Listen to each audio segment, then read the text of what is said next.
Assalamu alaikum wa rahmatullahi wa barakatuh, respected viewers. Inna alhamdulillah, nahmaduhu wa nasta'inuhu wa nastaghfiruh, wa nu'minu bihi wa natawakkal alayh. Wa na'udhu billahi min shururi anfusina wa sayyiati a'malina. Innahu man yahdihillahu fala mudilla lahu wa man yudlil fala hadiya lahu. Ashhadu an la ilaha illallah wahdahu la sharika lahu wa ashhadu anna Muhammadan abduhu wa rasuluh. We give thanks to Allah the Almighty. We thank Him for His favors on us. We seek refuge with Allah from the evil of our inner selves and from the evil consequences of our actions. We believe that no one deserves to be worshipped besides Allah the Almighty, and that Prophet Muhammad sallallahu ta'ala alayhi wasallam is the messenger of Allah. The best of speeches is the speech of Allah, and the best of guidance is the guidance of Muhammad. The worst of affairs in religion, they are the innovations. Every innovation is misguidance, and every misguidance is punishable. Inshallah, in today's lecture, we are going to be looking at 3 things about wealth. You have money, you don't have money. You are a millionaire, or you are simply broke. There are 3 things you must know regarding your wealth. The first of them is destiny. The second one is purity. The third one is charity. The first one is destiny. When we say destiny, what we mean is that your wealth, whatever you have achieved in this life, is not entirely due to your efforts. There is the hand of the Almighty Allah in it. It will mean that some people will be very hardworking and very skillful. It's possible for them to have acquired so many certificates, they will have done so many courses, but they are still where they are in life. Because of the fact that the wealth that you acquire is not a function of your efforts alone. There is something beyond your efforts. It goes beyond your efforts. The hand of the Creator, the decree of the Creator is one of the contributing factors to what you are going to have as wealth in life. So we have persons that are very dull, persons that are not hardworking, but they are from the richest of the people today. Maybe because their father, they had rich father, or they had rich uncles, or they had rich brothers, and they inherited the wealth of these relatives of theirs. So as Muslims, we should always have it at the back of our mind that whatever you have is from the Almighty. Your own effort is just a sabab. It's only something that, we can simply call effort. But there is something beyond that effort. We have so many persons that have problem regarding this first issue, this issue of their belief and the fact that their wealth comes from the Creator. One of them that the Quran tells us about is the man they call Qarun. Qarun in the Quran is the one that is being referred to by the Christians as Korah. Qarun was very rich. He had all the wealth. In fact, the Quran mentioned that the bank, the cupboard, so to speak, where he used to keep his wealth, it will take hefty men to carry the key. The key of the cupboard. It's hefty men, big men, those that have muscles, that will be able to carry the key to open the cupboard where his wealth was. That is how rich Qarun was. But when he was approached by the prophet Moses alayhi salam, he told him, Asin kama asanallahu ilayk, be nice to people the way Allah was nice to you. The guy was like, what do you mean Allah was nice to me? I beg your pardon, is it Allah that gave me my wealth? He said, Innama utituhu min ilmin indi, or Innama utituhu ala ilmin indi. I have what I have today because of my certificate. What I have acquired in life today, I acquired them because I worked hard and I made it. And then in response to that claim, Allah said, فَخَسَفْنَا بِهِ الْأَرْضِ. We commanded the earth to swallow him, both himself and his certificates, including the things he has acquired in life. All of them were swallowed by the earth, to prove to him that it is not his effort, it is not his certificate that gave him what he had. It is rather the Almighty Allah that has decreed what he had for him. And for those of you who are listening to me now, if any one of you is thinking that what he has achieved today in life is because of the courses he has done, is because of the fact that he made first class or second class upper, or he was able to do his NYSC on time, so he did so many courses and then he traveled abroad, that's why he's making it. If that is your thinking, Then my question to you is, the professors that taught you, don't you have among them those who are poor? Why are some of them poorer than you? If you are thinking it's because of the courses or because of your certificate, then those who made you to acquire those certificates, they should logically speaking be richer than you are. But the reality is not like that in the world today. We have persons that did not even go to school at all, and they are among the richest. And we have persons that have striven hard, they've done their best to make it, but they are still where they are. That is why Allah Ta'ala tells me and you in the Quran. In Surah Al-Zukhruf, Allah said, Ahum they, these people that are talking, that are making claims now, are they the ones that are distributing the wealth of Allah? Allah said in answering them, He said, Nahanu qasamna bainahum ma'ishatahum fil hayati dunya. We are the one, Allah is speaking, we are the one that distributes your wealth for you in this life. Warafana ba'dahum fawqa ba'din darajat. And we make some people to be above others in terms of ranks. Why? لِيَتَّخِذَ بَعْضُهُمْ بَعْضًا سُخْرِيًّا. So that some people can work for other people. If everybody is rich, then it will not be possible for one man, Mr. A, to employ Mr. B to work for him. So Allah said we make some people to be above others in terms of material achievements, so that some persons can work for other persons. In another verse in the Quran, Allah tells us in Surah Ash-Shura, Allah said that وَاللَّهُ بَسَطَ اللَّهُ رِزْقَ لِعِبَادِهِ لَبَغَوْا فِي الْأَرْضِ.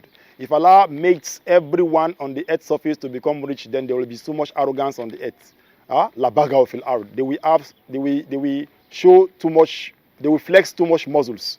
So He purposely makes some people to be rich, and He makes some to be poor. The first reason He gave is what? لِيَتَّخِذَ بَعْضُهُمْ بَعْضًا سُخْرِيًّا. So that some people can work for others. In this second verse now, the reason He gave is to check the spread of arrogance, the spread of flexing of muscles by those who are rich.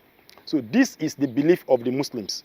We believe that whatever we acquire is not only by our efforts, it's by the mercy of Allah, by the grace of Allah. It's a gift from Allah to us. It's an amana. ذَلِكَ فَضْلُ اللَّهِ يُؤْتِهِ مَنْ يَشَاءُ. He gives it to whom He wills. And it doesn't matter whether the person is a believer, whether the person is a Muslim or a non-Muslim. He gives as He likes. He gives to whom He wills. He said again, He said, Allahu yabsutu rizqa liman yasha'u min ibadihi wa yaqdir. So Allah says that Allahu yabsutu rizqa liman yasha'u min ibadihi wa yaqdir lahu. Allah makes it easier, or He makes it easy for some of His servants to have the wealth, and He makes it not too easy for some persons. So you strive and strive and strive and nothing comes. And then you don't do any striving, or you do little striving and you have plenty wealth. This is the doing of Allah. And this belief that we are still discussing is reiterated by the Muslims at least 5 times in a day. After each of the 5 daily salawats, part of what we have been commanded to say as part of the askar akiba salah at the end of the salat is what? Allahumma la mani'a lima ataita wa la mutiya lima manat. Oh Allah, nobody can prevent what you give, and then no one can give what you prevent. Nobody can give something if you stop that thing from coming, and nobody can stop something if you decide to give to somebody. This is part of the belief of the Muslims. In the hadith of the Prophet Muhammad sallallahu alaihi wasallam, it is clearly stated there when he said, Inna Allah kataba maqadir al-khalaiq bikamsin alfa sana qabla an yakhluqa samawati wal ard wa kana arshuhu ala al-ma'. The Prophet said, Allah has written the destiny of His creatures 50,000 years before He created the heavens and the earth, and His throne was on water. Most of the Sahaba, when they comment on that hadith, they extended this discussion by saying that whatever meets you was never going to miss you by, and whatever has missed you by was never going to meet you. Rufi'at al-aqlam wa jafat as-suhuf. The pen has been raised, the book is dry. It's important to always have this belief in mind. At least it will help you on so many aspects. Let me just mention 3 benefits of the belief that whatever you have today is by the permission and by the grace of Allah. It's not entirely by your effort. Let me just mention only 3. Number 1, this belief will make you to know that whatever you have, the disappearance of it depends on Allah. It doesn't depend on you. It means that if you are very rich today, it can disappear tomorrow. And somebody who is very poor today, can become rich tomorrow. If you have this belief that whatever you have is from Allah, you will know that you are not supposed to see what you have as something that is going to be with you forever. It can just go at any time. And therefore, a Muslim has to be very virtuous with his wealth. Your wealth should not make you to practice criminality. Your wealth should not make you to declare war against your Creator. Your wealth should make you to be very careful, if indeed you believe that that wealth has been given to you by your Creator.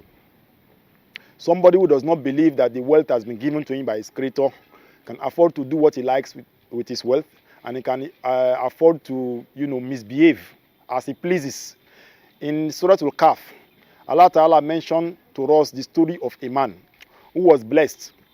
He had all the money, he had all the springs, he had all the gardens, he had everything. So one day he entered his garden and he was telling his friend in that garden, he was telling him that, see, I have money than you, I have wealth than you, I have children than you, I have everything that you don't have. I am better than you. And then he didn't stop there. He went further to say, Ma adunnu an tabida hadhihi abada. He said, I don't think that this my wealth will finish again. That is one of the characteristics of someone that does not believe in the fact that his wealth has been decreed for him by Allah. He said, Ma adunnu an tabida hadhihi abada. I don't think that my wealth will finish again. In fact, he said, Wa ma adunnu sa'ata qa'ima. I don't even believe that Qiyamah is coming. Wala in rudditu ila rabbi la ajidanna khayra minha munqalaba. This can only come from the heart or from the lip of somebody whose heart does not believe in the fact that what he has been given is from Allah. So when you have this belief, it will make you to be careful. It will make you to behave yourself well. Allah Ta'ala mentioned to us again about the case of persons that, are rich, they have the money, but they believe that with that money, they have all the insurance in this life. They have all the protection in this life. They think that they will not die, or they think that the wealth will make them to live beyond the time that Allah has decreed death for them. How did he put it? Jalla Jalaluhum. He said that, وَيْلٌ لِكُلِّ هُمَزَةٍ لُمَزَةٍ الَّذِي جَامَعَ مَالًا وَأَدَّدَ. Woe unto those that practice hamzun and lams, those that gather wealth and count it. يَحْسَبُ أَنَّ مَالَهُ أَقْلَدَ. He thinks that his wealth will make him to live forever. Allah said, كَلَّا لَيُنْبَذَنَّ فِي الْحُطَمَةِ.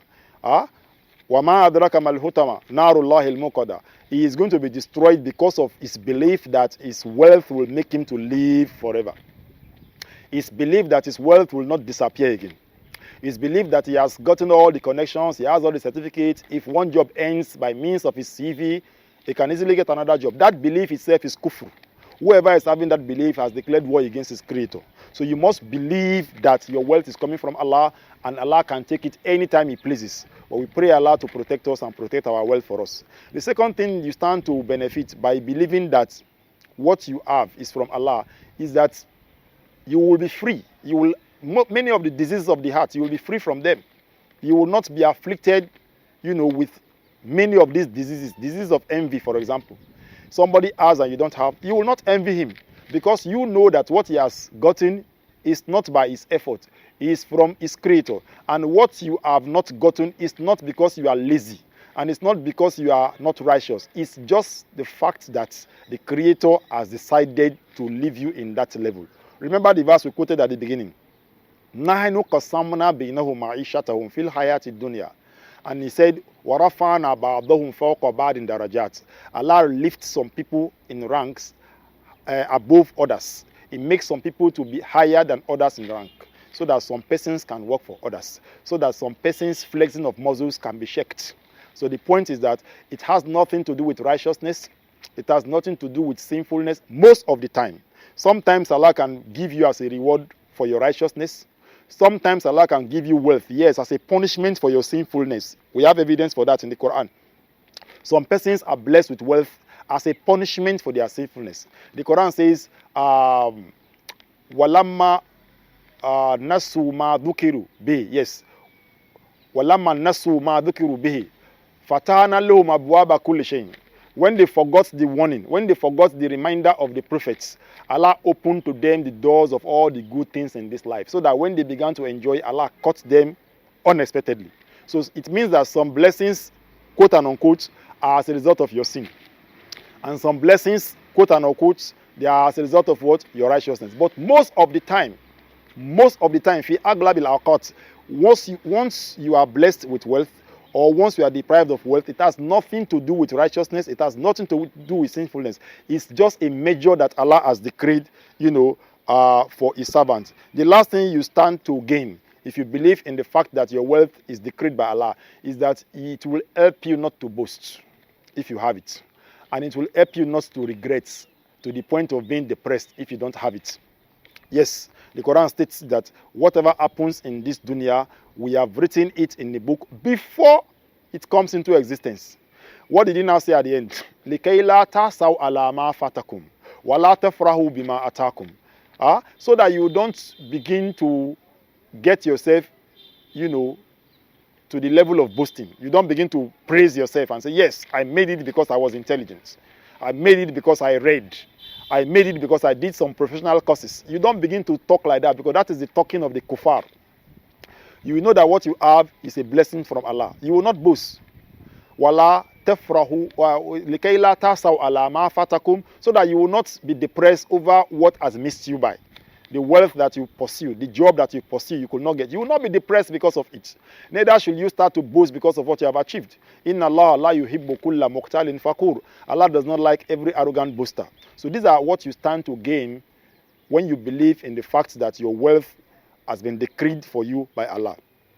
The second part of our discussion is on purity. Whatever you have, whatever you are going to seek for, as far as wealth is concerned, you must seek for it and get it through the right source. You must not get your wealth through the impure source. Your hands must not be stained because you want to be rich. You must get your wealth from the right source, from a pure source. Allah told the prophets, Kulu min tayyibat. He told him and he told the believers, Ya ayyuhan nasko, kulu min tayyibat. Eat from what is pure. Wa amalu salih, and do what is good. Okay? Allah is pure. Inna Allah tayyibun la yakbalu illa tayyiban. Allah is pure and He will not accept anything except what is pure.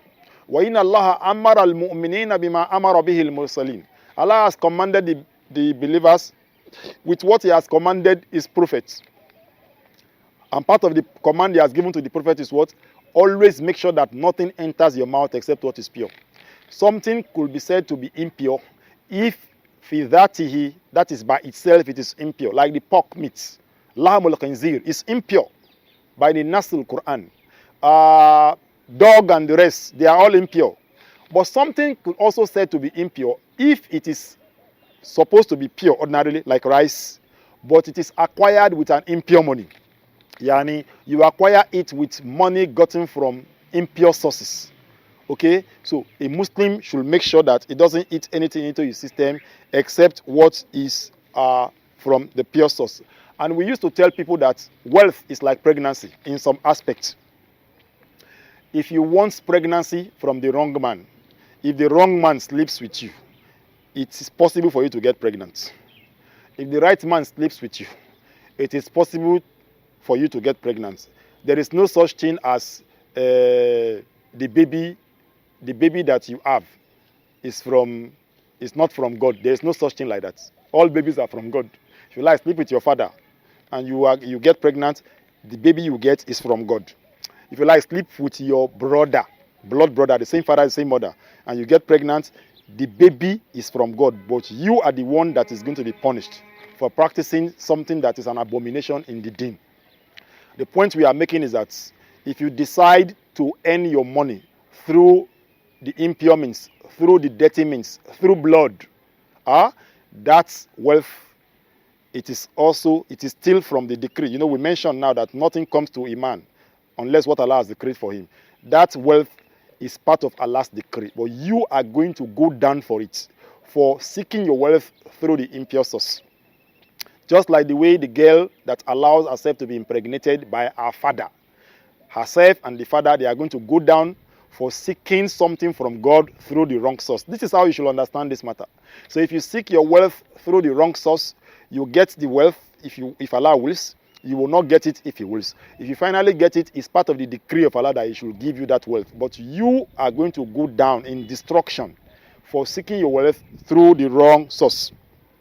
In many verses of the Quran, Allah commands us to only seek wealth, only get wealth from the pure source. In one verse, he said, وَلَا تَقُلُوا أَمْوَالَكُمْ بَيْنَكُمْ بِالْبَاطِلِ. Don't consume one another's properties wrongfully. The Quran clearly states it. And then in one of those verses, after stating this, he said, وَتُدْلُ بِهَا إِلَى الْحُكَامِ لِتَقُلُوا فَرِيقًا مِنْ أَمْوَالِ النَّاسِ بِالْإِثْمِ وَأَنْتُمْ تَعْلَمُونَ. You begin to consume people's properties criminally, and you know it. That is, you knowingly begin to consume people's property out of criminality. In another verse, he said that إِلَّا أَن تَكُونَ تِجَارَةً أَوْ تَرَاضٍ مِنْهُ or minkum. You cannot consume somebody's properties unless it's by means of business transaction. You do business with him, you gain. From there, you consume something that is lawful, because وَحَلَّ الْبَيْعَ. Allah has permitted business. Allah has permitted profits. So it is only through this and the other means through which you can get lawful wealth, like inheritance, sadaqat, zakat. These are the ways you can get lawful means. If you get your own wealth through the wrong channel, then you come under the threats of Allah. And He has promised that whoever consumes other people's property without rights, then the person is going to enter hellfire. He said in one verse, he said, Inna alladhina yaquluna amwala al-yatama dhulma innama yaquluna fi butunihim nara wa sayaslawna sa'ira. He said, those that consume the properties of the orphans wrongfully, they are only eating fires into their belly, and they are going to enter the hellfire. Wa sayaslawna sa'ira. So it's not a light matter, it's a very serious matter. In another verse, Allah warns us, Wala taqulu riba ad'afan mudha'afa. Don't eat up interest. Don't consume interest. Because when we mention impure money, most people will think that it's only when you use somebody for money ritual. Most people think that it's only when you do Yahoo. No. Yahoo is impure money. Money ritual, all of them, they are impure money. But there are some means of making money too that the Quran has declared to be impure. For example, all forms of gambling. Al-Maisir, all forms of gambling, whatever name you want to call it, they are haram. They come under the impure sources or the impure means of making money. All forms of interest and usury, they are all haram because they come under the impure means of making money. And then if you continue to consume wealth through the wrong means or through the wrong source, one of those things that will happen is that Allah will reject your ibadat. Allah will reject your worship. Allah will reject your prayers, your dua. Allah will reject them. The Rasulullah told us of a man in his time, in that same hadith that we quoted earlier, where he said, Allah is pure, la yakbalu illa tayyiban, and He will not accept anything except what is pure. What did He say? He gave us the example of a man that has, come on a long journey. And the man, yemudu yadehi ila samai, the man stretched his hand to the sky. And he was saying, Ya Rabbi, Ya Rabbi, Ya Rabbi. He was praying, he was doing dua. The Rasul now said, Wa mat'amuhu haram, wa mashrabuhu haram, wa malbasuhu haram, wa guziya bil haram, fa anna yustajabu lahu. The man's means of livelihood was haram. The Prophet exemplified by saying that the food he eats was from haram. What he drank was from haram. What he was even wearing on that fateful day where he was calling Ya Rabbi, Ya Rabbi, what he was wearing that day was from haram. And وَغُزِيَ بِالْحَرَامِ, he has been nourished with haram source of wealth. The Rasul now asks, فَأَنَّا يُسْتَجَابُ لَهُ. How will Allah answer his prayer?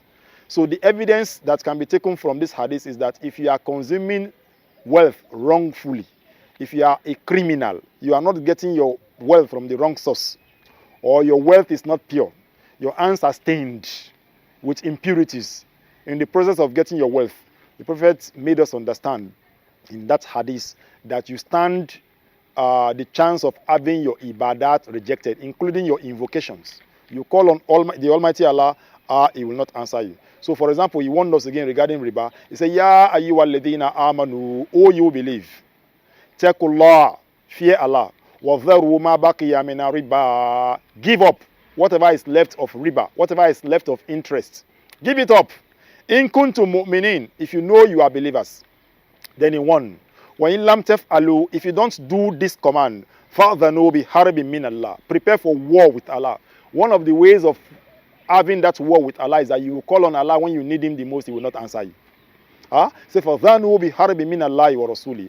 Prepare for war with Allah and his messenger, Muhammad sallallahu ta'ala alayhi wa sallam. Okay, so this are what we have to say regarding purity of wealth. Make sure that you don't earn anything unless the source of your wealth is pure. The last aspect of our discussion is on charity.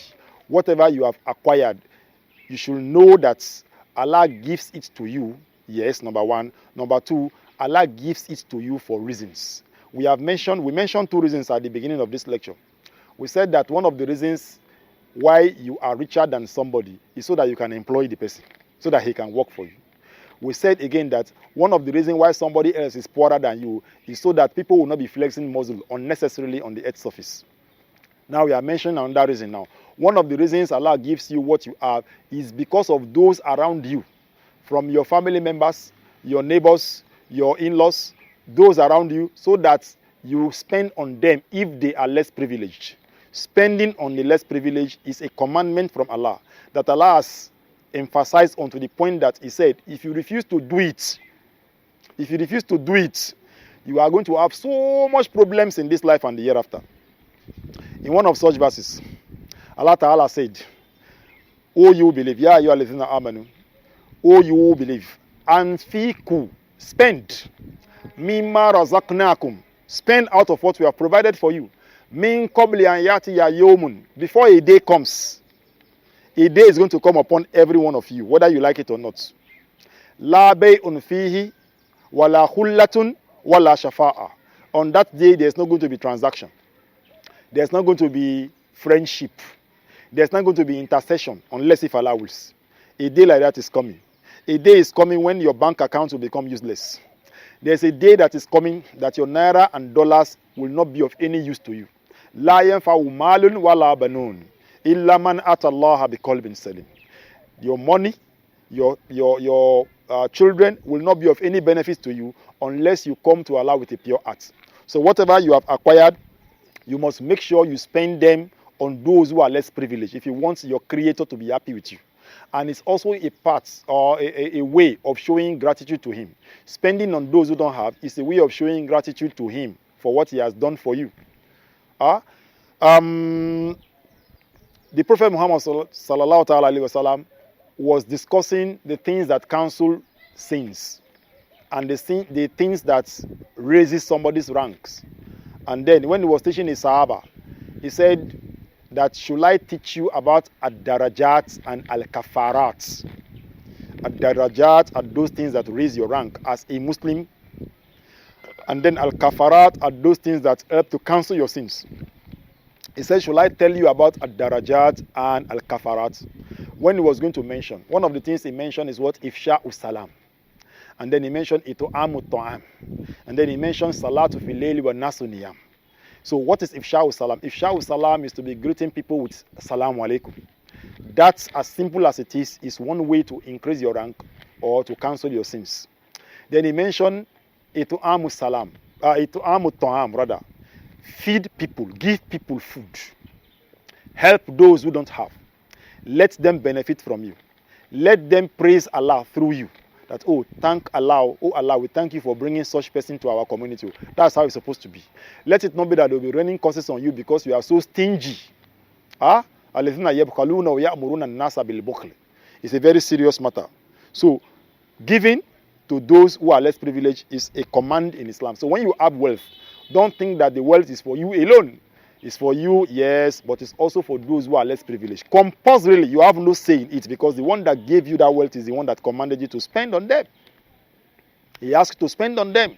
It's their rights. You must give them their rights. If you don't give them their rights, on the day of Qiyamah, it's going to be a problem for you. May Allah save us from problem. He said, those that have gold and silver and plenty wealth, and they refuse to give it as sadaqah. He said, Yoma yuhma alayha fi nari jahannam. On the day of Qiyamah, those gold and silver, they will be put to the fire. Yoma yuma alayya fi nari jahannam. Wa tukwa biha dhuhuruhum ko. Wa tukwa biha dhuhuruhum wa wujuhum. Aw kama qala, astaghfirullah.